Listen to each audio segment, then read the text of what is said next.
Okay, happy Thursday, everybody. Thank you so much for joining us today. Today's presentation is Shielding Your Business with Smart Chargeback Representment. Today's presentation and material will be available on demand shortly afterwards. Now, I think today's topic will bring a number of questions from you, so please submit all questions through the platform and we'll address as many as we can at the end. Chargebacks are a pesky problem for most merchants. When developing prevention and representment strategies, it is important that businesses understand the underlying chargeback ecosystem dynamics and performance indicators to successfully recover revenue, identify root causes of chargebacks, and take control. In this webinar, we will examine common representment myths, how issuers approach dispute reviews, a few important KPIs, and examples of compelling evidence to help win disputes. I am Marty Williams, VP of Business Development at Chargeback Gurus, and I am joined today by Suresh Dakshina, who has years of experience working with merchants, card networks, and within the payment industry. Suresh is president and co-founder of Chargeback Gurus, and as a certified e-commerce fraud prevention specialist, payments professional, and chargeback management professional, Suresh has spent more than a decade providing chargeback and fraud minimization consultation to Fortune 500 companies. He also works closely with the major card networks to develop chargeback process optimization and compelling evidence policies. Thank you, Suresh, for taking the time to present with me today. Thank you, Marty, for having me on this webinar. And I would like to wish good morning, good afternoon, good evening for all the folks around the world who are joining us for this presentation. I'm very excited to be here to share all the insights that we have, especially around representment and how representment can help them shield their business. Great. So let's start by talking about the consequences of ignoring chargebacks. Many merchants simply write them off as a cost of doing business. Suresh, why might this not be a good idea? Well, this is the pressing question for a lot of merchants asking, is it even beneficial for me to fight chargebacks? And what I have told them is, when you do not fight chargebacks, you're telling the fraudsters that it's okay for them to keep taking advantage of your store over and over. Whether it is online or retail, you need to actually handle your chargebacks. If you don't, then oftentimes we have seen an average spike of 10 to 15% on their annual chargeback increase. The second thing is also spike in repeat offenders, because they're going to come back to you over and over and they're going to try to actually take advantage of your product or service. So you need to take advantage. We have also seen an increase in overall churn rate, because it is our belief for every chargeback, every customer who's filing a dispute, there could be 5 or more customers who can actually, take their business elsewhere, but they don't have the time to file a dispute. So chargebacks don't happen just for illegitimate reasons. They also happen for legitimate reasons. So if you ignore your chargebacks, oftentimes you will see an increase in churn rate. And now the card networks are also reduced their chargeback threshold to 90 basis points, which is 0.9%. So if you are at the verge of actually 0.9% or exceeding 1%, then you might also have the risk of losing your merchant account. So it is extremely crucial for you to fight chargebacks. You can overall reduce your chargeback ratio. And last but not least, we have seen merchants who are traditionally writing it off as a cost of doing business facing a high number of actually increase in customer acquisition cost. So these are the compelling reasons why a merchant should definitely consider fighting chargebacks. Thank you, Suresh. We've seen quite a bit of acceleration of these chargeback consequences during the pandemic. How has the pandemic impacted the issuing side of the chargeback ecosystem? Well, oftentimes we have primarily looked at the acquirer side. We know about acquirers and payment processor, but nobody talks about the issuer. So we have close relationship with a lot of issuers, and we wanted to bring that perspective to our audience. And during the pandemic, we interviewed a lot of issuers who have their own chargeback department. And what we have found is actually issuers team accepted high number of disputes during pandemic. Reason being, there are a lot of merchants who couldn't deliver the product or service, like airlines, hotel industry. So we saw a spike in chargebacks during pandemic. And also the issuers were short-staffed because the resources couldn't come to the office. They couldn't handle the chargebacks on time. So there was a big backlog, at a particular time, especially during March and April. And we saw a huge spike in chargebacks coming in May, June, and July. We saw that too. And traditionally, issuers will take anywhere between 5 to 7 minutes to evaluate a chargeback case. But because of the reduced resources and the spike in chargebacks, they actually allocated less than 3 minutes to make case decisions. This is going to be extremely crucial for our audience to pay attention, because if they give you 3 minutes to make case decisions, then you need to present a very strong, compelling evidence to make that. And we have also seen actually issuers took longer time to make case decisions because of the resource limitations they had. And also issuers heavily favored the consumers because they thought in generic a lot of merchants couldn't deliver the product or service. Even fulfillment was an issue during pandemic. So by they default actually went with consumers when they were making a decision. So these are some of the challenges issuers are facing during pandemic.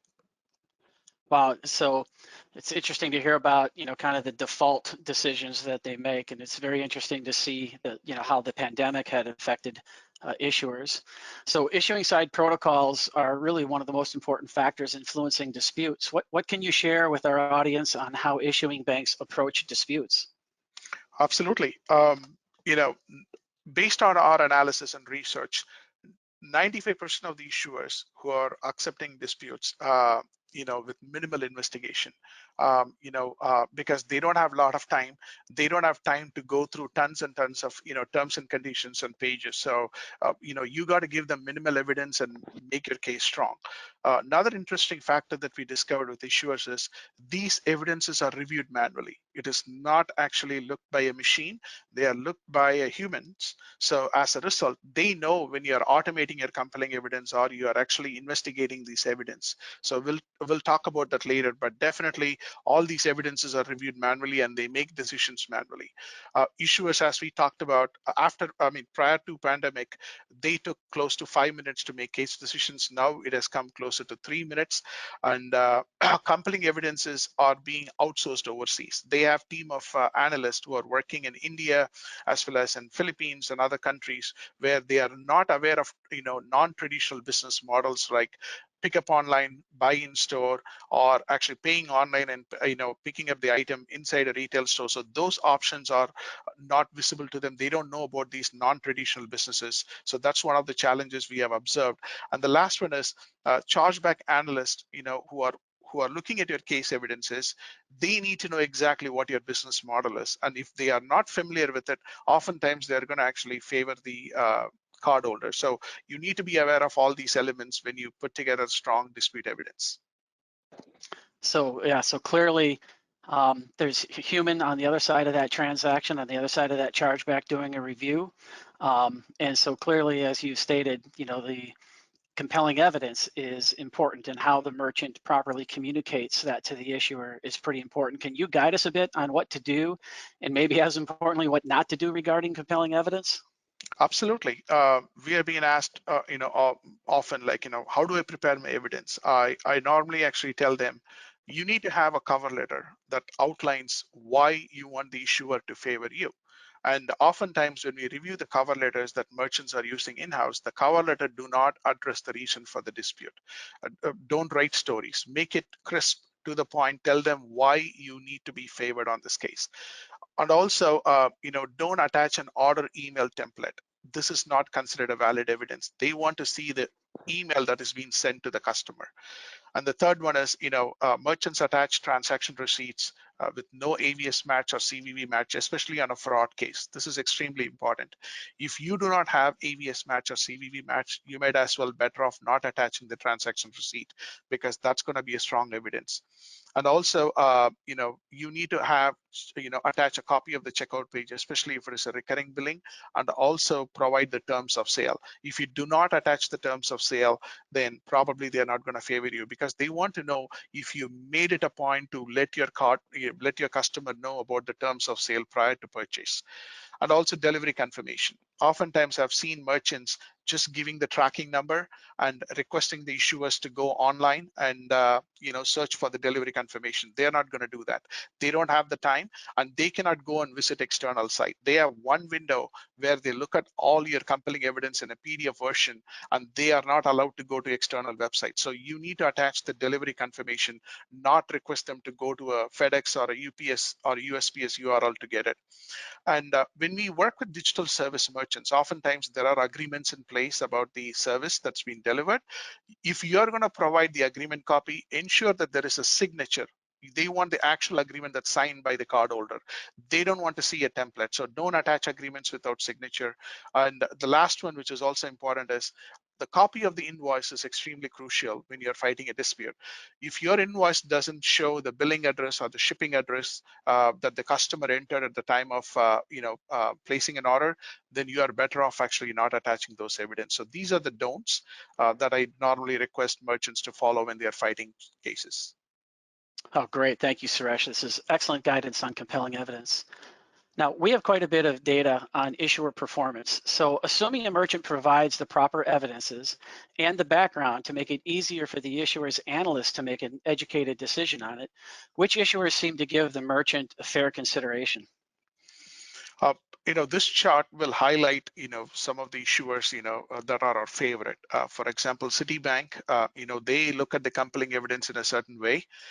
So we customize our dispute packages, and oftentimes, our highest win rate that we were able to attain with Citibank is 84%, followed by Capital One, Bank of America, American Express, and Discover. Now, these issuers are, oftentimes the merchants do not have the ability to talk to issuers directly, but we were able to secure the relationship, and we have written a lot of blogs and articles about what is the best way to represent your chargebacks when it comes to Capital One disputes or Citibank or Bank of America. So these are some of my favorite issuers because they act as a neutral party. They want to look at the evidence. They train their analysts so that they are well informed before they make a decision. And if you look at it, Discover is 71%, American Express 69%. I absolutely love those numbers because these high numbers are going to give the best ROI for our merchants. Oh, great. And then when we see, issuers kind of falling behind their peers regarding performance, what strategies and approach can we take there? So normally what we do is actually you got to do A/B testing. When you say a particular issuer is not favoring you, and you need to try different ways of representing your package. And the simple thing I always tell them is you need to ask yourself, can they make a decision in less than 3 to 5 minutes? Am I making it easy for them? Am I highlighting the areas that I want them to actually review rather than going through the entire document? So you need to ask yourself, if somebody who's not from your industry, who doesn't know your business model, can they understand your business model and make the decision fairly within 3 to 5 minutes? That's going to be your ultimate bottom line question. And if you're able to answer that and you constantly change your dispute packages, every issuer is willing to actually take a neutral step, and you need to present them in the right manner. Unfortunately, not everybody follow the same process. Every issuer follows a different strategy when it comes to making case decisions, and you need to put the time and effort in identifying what is the right way of representing. Oh, great. Thank you. Now, we know there's, well over 40 factors influencing chargebacks. Can you tell us about a few internal KPIs a merchant should be looking at closely for prevention purposes? Absolutely. One of my favorite KPIs that I always look at, or I request merchants to look at, is the fraud analysis. We break the fraud type into three, which is the friendly fraud, the true fraud, and the merchant error. And if a merchant is using a fraud prevention tool, then definitely I want them to look closer at the true fraud rate. Now, this data shows the merchant who was actually having this number, they didn't have actually a fraud prevention tool. So it is normal for them to see close to 30% of the disputes happening due to true fraud. And at that time, we will definitely recommend them to use a fraud prevention tool. Now, if you use a fraud prevention tool, and if you still actually have high number of true fraud, which is close to 30%, then you need to show the data to your fraud prevention tool provider, who can optimize the fraud settings to reduce the true fraud rate. One of my next favorite is the merchant error report. Now, it is our understanding, oftentimes errors happen due to merchants as well. So we got to actually make sure that merchants understand why chargebacks are happening. If the error is happening due to their internal issues, they have an opportunity to fix it as well. My next KPI that I absolutely love is not fought analysis. Now, we recommend merchants not to actually fight all chargebacks. You need to fight only the illegitimate chargebacks. If you fight illegitimate chargeback, oftentimes it's going to actually affect your branding. the customers are going to be upset and they're going to go and file a complaint online. So you have to be extremely careful. So what we do is when we are not fighting chargebacks, we actually analyze why we are not actually fighting it. Are we not fighting it because there is lack of evidence? Are we not fighting it because the chargeback was caused by my customer service center? Or am I not fighting it because of fulfillment issue? We track that so that the merchant now have the opportunity to go and fix the internal process issues so that we can organically lower the chargebacks. Now, this also makes it challenging when you have a fully automated system because you're going to fight every single chargeback, and that can be risky for some businesses. So definitely, and a hybrid approach will definitely work in your favor, especially if you want to fight just the illegitimate chargebacks. All right, excellent. Now, customer service, that's pretty important, and we see that quite a bit. What would you be looking at from a customer service perspective? What's one important aspect here to gauge? Absolutely. So if I were to have one takeaway from this report, I will look at how many of my customers are reaching out to me prior to filing a dispute. In this scenario, if you look at it, there is about 48% customers who have reached out to customer service prior to the dispute. So what it tells me is either you're not answering their calls on time, or your agents are too aggressive and not giving them a refund, or you are not resolving their concerns, or you might promise them that you are issuing a refund, but for some reason you are not letting them know that you have issued a refund immediately. And these could be some of the reasons why a merchant actually is filing a dispute even after contacting you. The good number, the golden number that I would like to see with the merchant is less than 10%. You should have less than 10% of the chargebacks where the customers have reached out to you. The majority should happen due to because they didn't contact you. That's normal for any business. But if you have anything more than 10%, then you need to dig deeper into your customer service processes. All right, very good, thank you. Now, what KPI should a merchant be looking at to improve recovery rates? That's a great question. On a high level, the first thing I would look at is the processor, right? So why is a processor KPI extremely important? Because if the issuers are making the decision. Now, the first decision is being made by your acquirer. So it is also important for you to know what is your win rate by payment processor. Sometimes actually, when you see, for example, in this scenario, we have a high recovery rate with First Data, but Wells Fargo is 51%. You can actually reach out to Wells Fargo and find out what is it I need to do to improve my win rate. You can say, I'm winning X amount in First Data, but I'm not winning this. Now, processors are willing to help. They can look at your evidence. They can tell you what is it you can do to further improve in order for you to increase the win rate. Sometimes we have done it. And also we have identified some processes have system glitches. So don't wait till the last day to fight your dispute. At least have a window of, 3 to 5 days, so that in case if your processor has got glitch and they are not able to send the package to the issuer, then you are not losing those chargebacks due to expired status. So you need to always give that gap and always talk to your processor, because they'll be happy to tell you what is it you can do to actually improve their win rate and help them make better decisions as well. So this is one of my favorite reports that I look at to optimize our recovery rate. Okay, good info on processors. Now, earlier you talked about issuers, but what would you be looking at within issuer data that's helpful in prevention? Well, of course, my recent quotes, right? They are actually reporting to us why the dispute was filed. Now, oftentimes I take this with a grain of salt, because we cannot expect the cardholder to know the truth or to reveal the truth to the issuer. So they're just taking whatever the customer is telling them and they're passing it on to you. But when I'm fighting a dispute, I wanted to see what my win rate is based on my recent quotes as well. And if I know that a particular recent code has got a less recovery rate, for example, in this case, fraudulent transactions. Now, we know that either 50% or 2/3 of the chargebacks are fraudulent for several merchants. And oftentimes this is the area of improvement. Now, merchants have asked, what can I do to improve my win rate on fraudulent transactions? One of the ways that I see is if you attach the AVS match and CVV match receipt, then definitely you're going to have a higher chance of winning.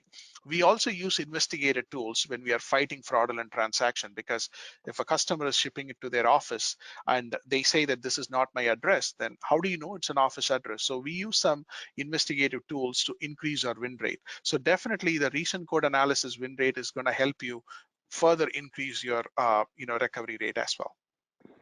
Yeah, and certainly each reason code requires different types of compelling evidence. How does proper compelling evidence affect recovery rate? Absolutely. Well, some merchants think, you know what, if I don't have the full evidence, I'm not going to fight it. No, I mean there are certain issuers that I talked about, like Citibank and others. They're kind of favorable to merchants, right? So even if you have a partial evidence, they are going to actually, rule in your favor. So don't rule out the option of, oh, I don't have the full evidence, I'm not going to fight it. Even if you have the partial evidence, fight the disputes if it is an illegitimate dispute. Again, I make the disclaimer all the time. So if it is an illegitimate dispute, even if you have a partial evidence, fight it and see how many of these chargebacks are you recovering with even this partial evidence. In this scenario, this merchant had a 58% recovery rate on a partial evidence, which is awesome. Rather than me not fighting it and taking the loss, I'm fighting it. I'm still winning 58%, which I'm going to take it all day long. And in the full evidence, of course, your win rates are going to be high because you show the full picture. So don't rule out if you don't have if you don't have all the evidence. If you don't have any evidence, yes, then I wouldn't fight it. But even if you have one or two evidences, always fight it, and it can work in your favor. Okay, thank you, Suresh. I think we have time for one more recovery rate KPI. Absolutely. The last one that I look at is again, merchants have asked us, hey, you know what? I don't, I accept actually AVS on certain transactions. I don't accept AVS match on certain. I just even accept transactions with partial AVS. Do I fight it or not? Now, this data will show you, right? When you have a full AVS, of course, your win rates are going to be high.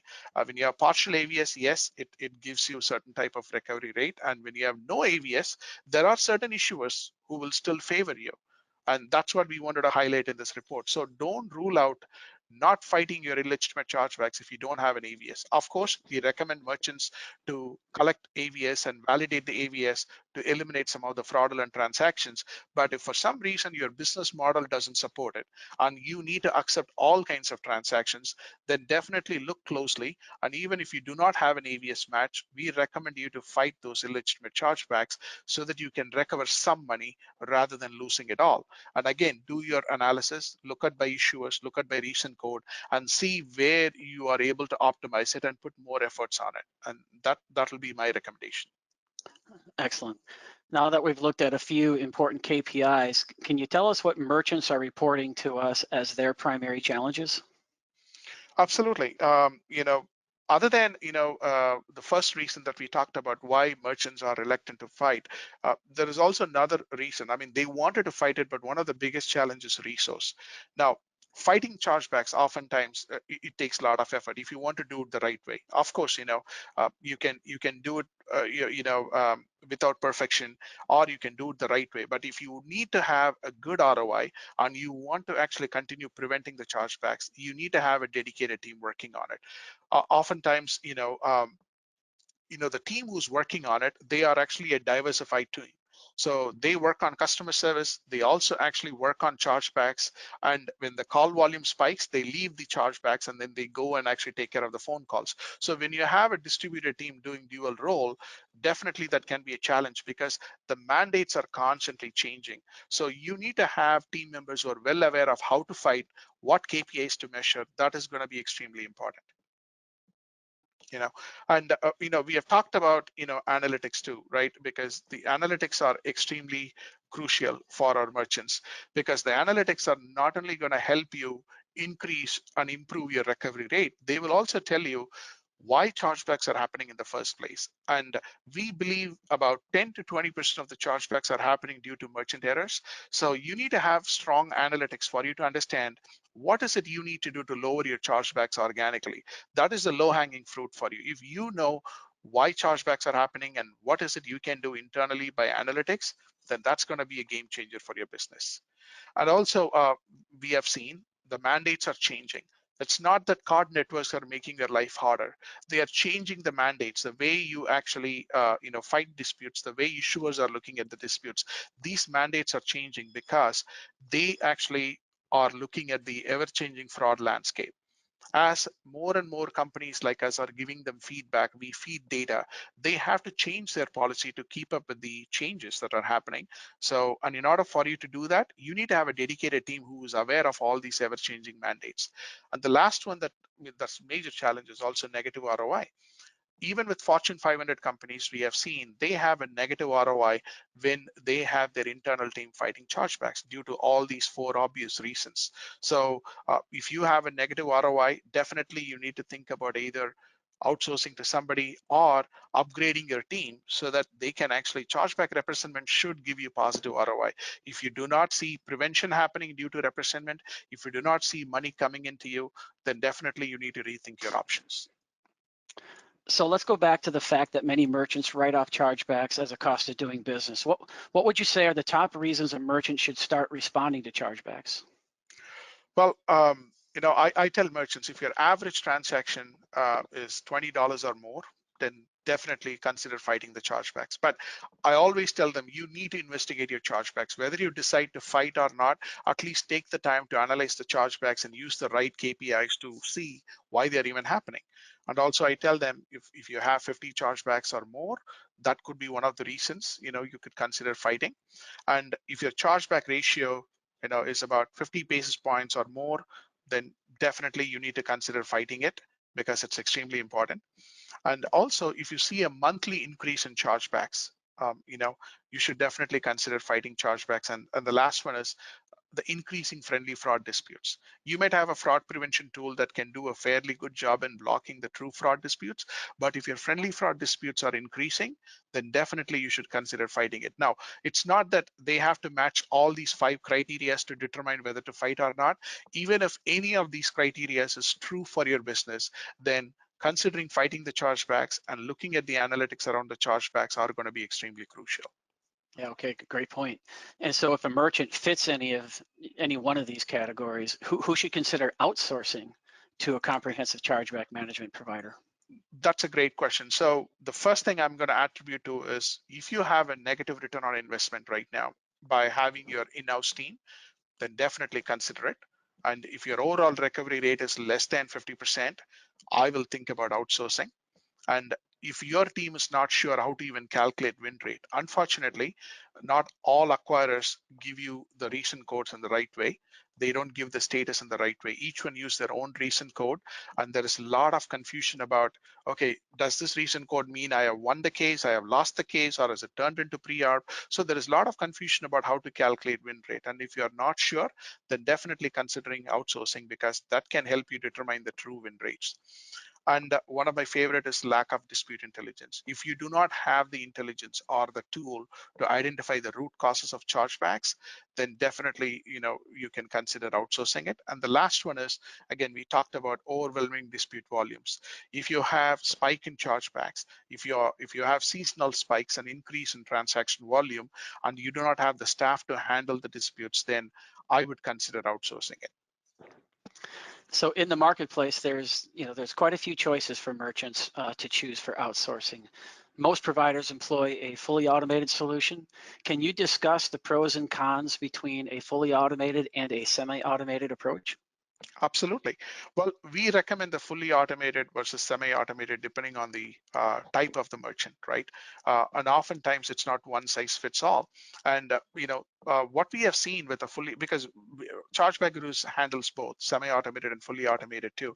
And what we have seen is when we go for a fully automated, the ROI is between 1 to 1.5 times. It's very low ROI because issuers, as I said, they are looking at it manually. And when they know you are actually replicating the same thing over and over and over, and you are not taking the time to inspect a chargeback or to provide the right evidence, they are not going to favor you. And I have spoken with numerous issuers, and the message has been consistent.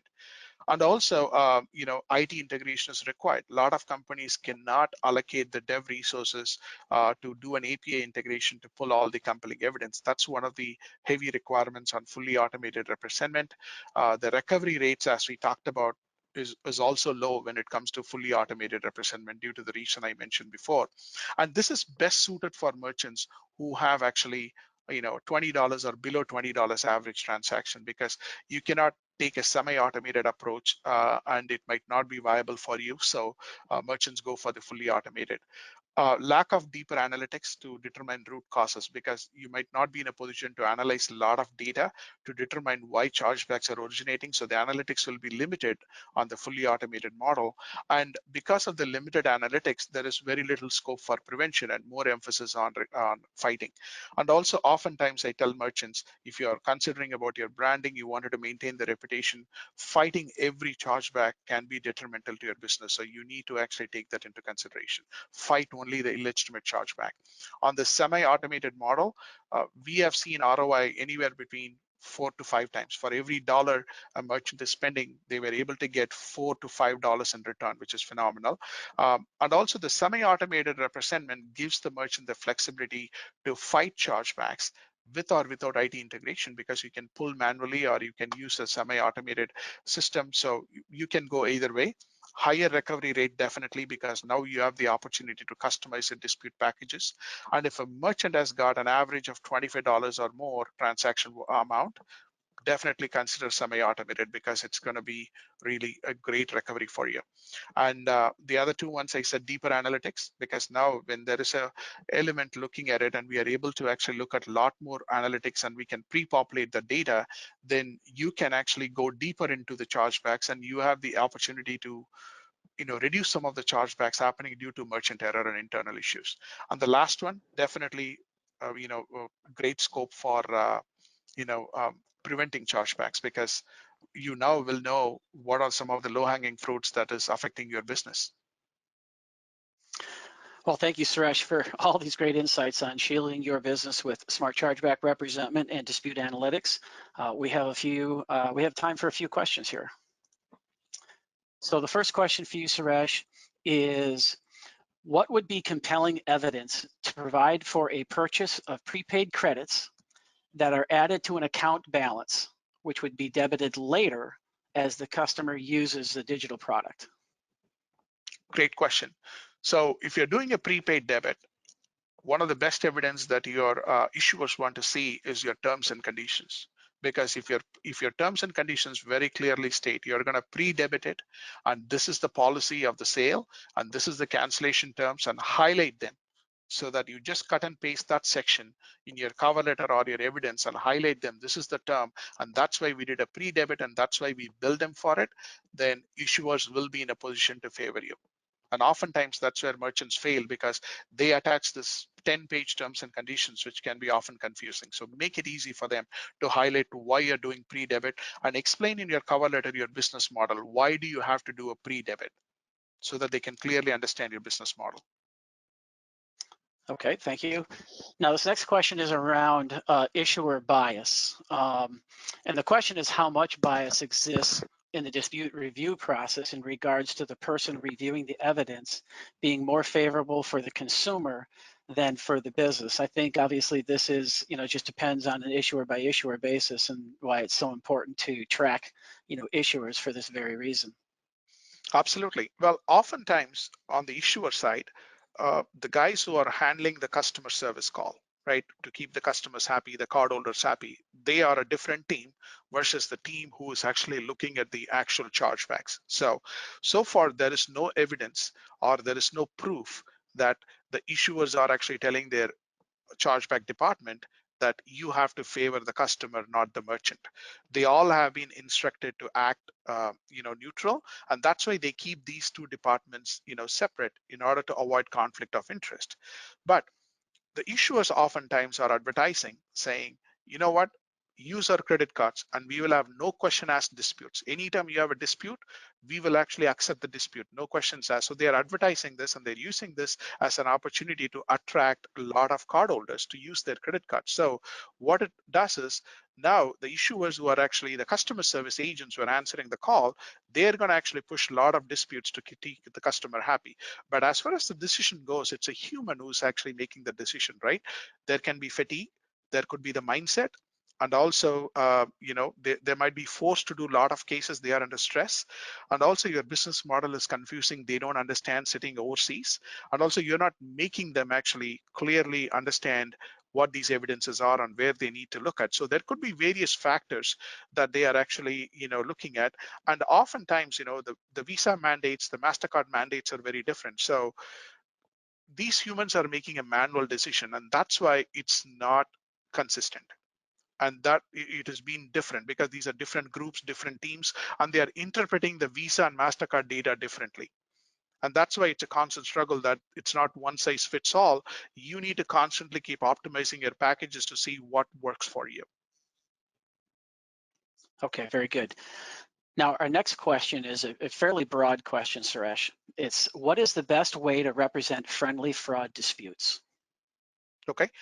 Well, the best way I think the friendly fraud dispute is by providing a copy of the invoice, by actually providing them an order confirmation email if you have it, the delivery confirmation or the service agreement that clearly states you've delivered it.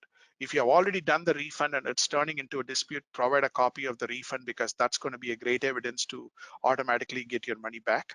But if you have not issued a refund, just on a high level, think about this. You are proving your innocence. The issuers wants to know, has the merchant been ethical? Have they displayed their terms? Have they delivered the service they're supposed to do?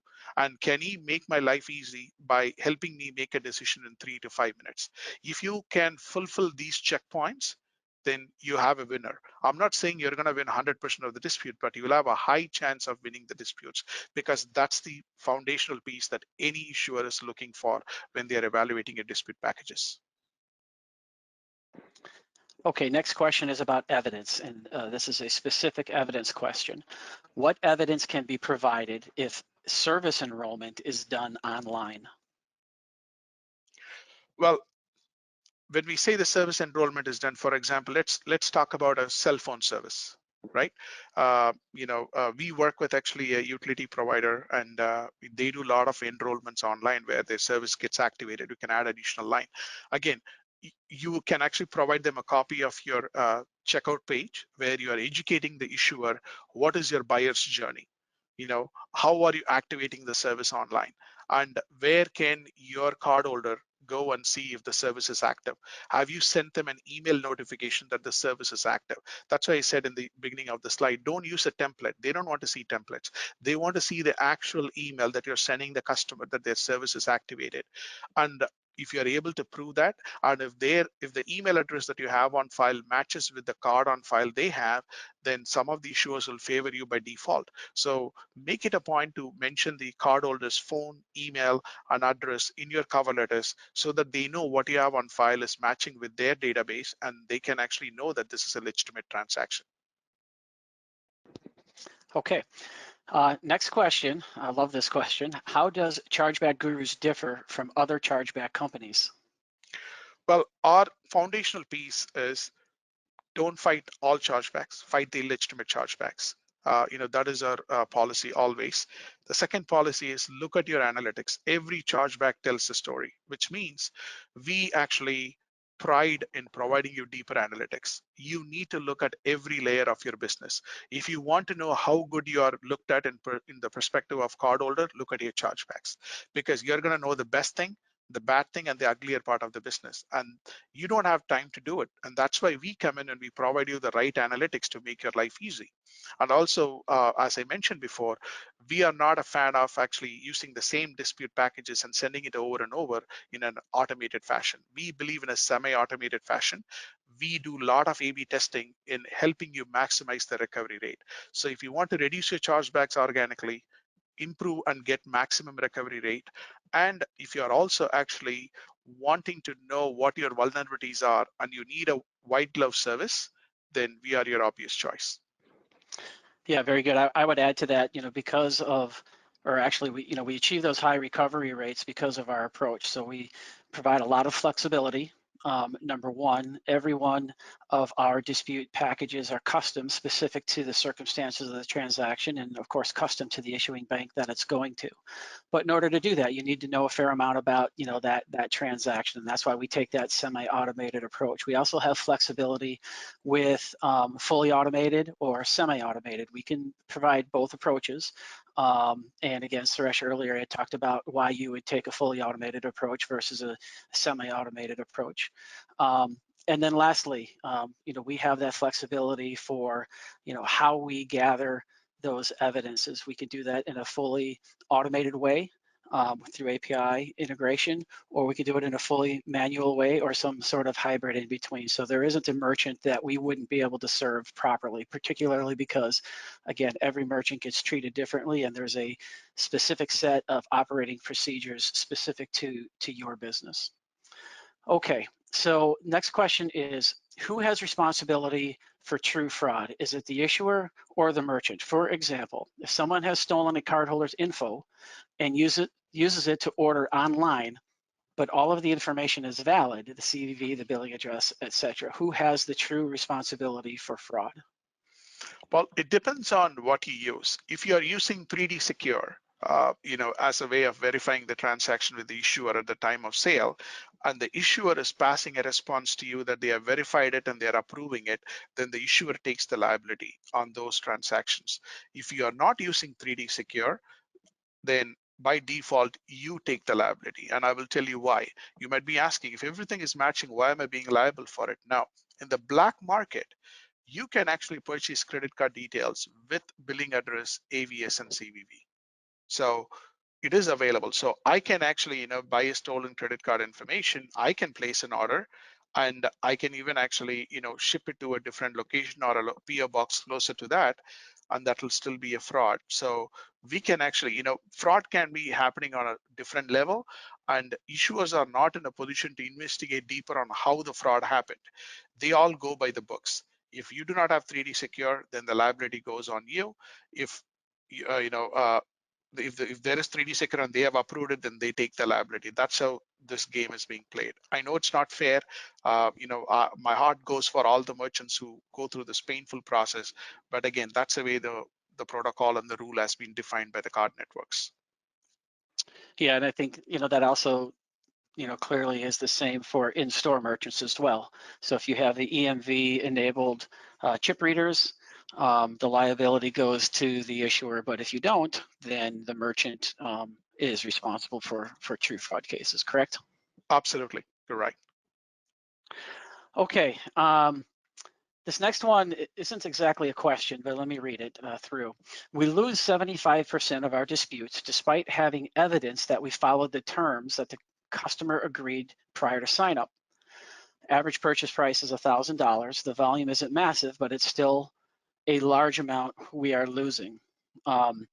So it's not exactly a question, but for the person who entered that statement, just reach out to us. We're happy to give you guidance. We're happy to give you best practices and recommendations. Of course, we'd love to serve you, but let's talk it through and let's figure out exactly what's going on and decide on a best move forward step. Okay, that's all the questions that we have. Suresh, thank you so much today for sharing all of these great insights. We're out of time. As a reminder to everyone here, the presentation will be available shortly on our website. We'll also send each of you an email with a link to the presentation. Have a fantastic day today. Thank you, Marty, and have a great day, everyone. Thank you. Bye-bye.